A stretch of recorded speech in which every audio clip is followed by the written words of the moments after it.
আসসালামু আলাইকুম। দেশ বিদেশ টিভি থেকে হুসেন বলছি। আমার চ্যানেলে সবাইকে স্বাগতম। দেশ কিছুটা উৎকণ্ঠার মধ্যে আছে। নির্বাচন হয় কিনা, সংস্কার হয় কিনা, সংস্কার হলে ভালোভাবে হয় কিনা, নাকি লামসাম হবে, এখন সবকিছু একটা অনিশ্চয়তার মধ্যে, সন্দেহের মধ্যে আছে। এখন এই যে সংবিধান সংশোধন প্রস্তাব যেটা এসছে, সেখানে বিএনপি অনেক কিছুতে দ্বিমত পোষণ করেছে এবং এটা নিয়ে সোশ্যাল মিডিয়া বিভিন্ন জায়গায় তুমুলভাবে আলোচনা হচ্ছে। এখন প্রধানমন্ত্রী পদে একই ব্যক্তি দুইবারের বেশি থাকা উচিত নয় এবং এই প্রস্তাব কিন্তু তারেক জিই প্রথম দিয়েছিলেন, বলছিলেন যে দুইবারের বেশি কেউ প্রধানমন্ত্রী হইতে পারবে না। কেন হঠাৎ করে দেখে আবার তারেক জিয়া উল্টে গেলেন, বিএনপি উল্টে গেল। এখন তারা ভিন্ন সুরে কথা বলতেছে। তারা বলতেছে যে কি না, দুইবার হইতে পারবে, তারপরে গ্যাপ দিয়ে আবার হইতে পারবে, মানে এখানে আবার লাগাই দিচ্ছে। কিন্তু এখন সংসদ 5 বছরের পরিবর্তে 4 বছরের যে প্রস্তাব, বিএনপি সেখানেও ভেটো দিয়েছে, মানে তারা রাজি না।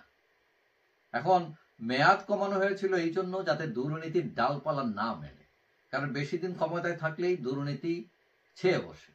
কারণ আমরা দেখলাম যে অতীতে যদি দেখি যে খালেদার ফার্স্ট টার্মে উনি ভালো দেশ চালাইছিল, কিন্তু সেকেন্ড টার্মে এসে দেখা গেল দুর্নীতি ছেয়ে গেছে। ঠিক শেখ হাসিনাও কিন্তু প্রথম ক্ষমতায় এসে দুর্নীতিটা এত প্রকট ছিল না, কিন্তু শেষ পর্যায়ে এসে একদম হরিল্লোট।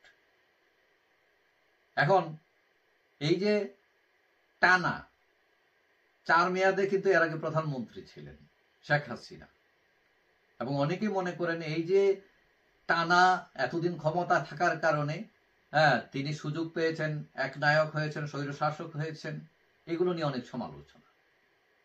এখন প্রশ্ন উঠছে, সেটা হলো তারেক দুইবারের বেশি প্রধানমন্ত্রী হওয়ার খায়েশ হওয়ার কারণেই কি বিএনপি এখন ঘুরে গেল, তারা নতুন কথা বলতেছে, মানে বৃহত্তর স্বার্থ গৌণ হয়ে গেল।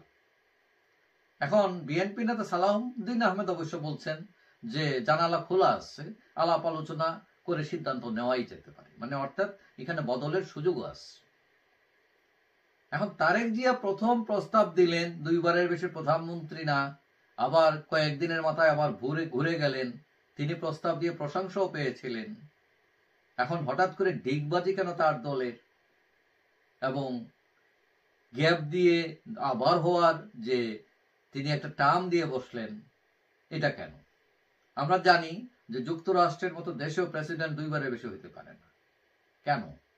ওই যে দুর্নীতি, তার যাতে একনায়ক তৈরি না হয়, এইসব কারণে এগুলো সিস্টেম তৈরি করা হয়েছে।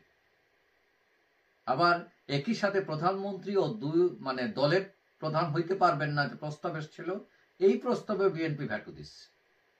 এখন তাদের উদ্দেশ্য তো মহৎ মনে হচ্ছে না, মানে সমস্যা কোথায়? মানে তাদের প্রধানমন্ত্রী হইতে হবে এক ব্যক্তি, আবার দলের প্রধান হতে হবে একই ব্যক্তি, কেন? এখন এটা কি তাদের পরিবারতন্ত্র টিকিয়ে রাখার একটা কৌশল কিনা?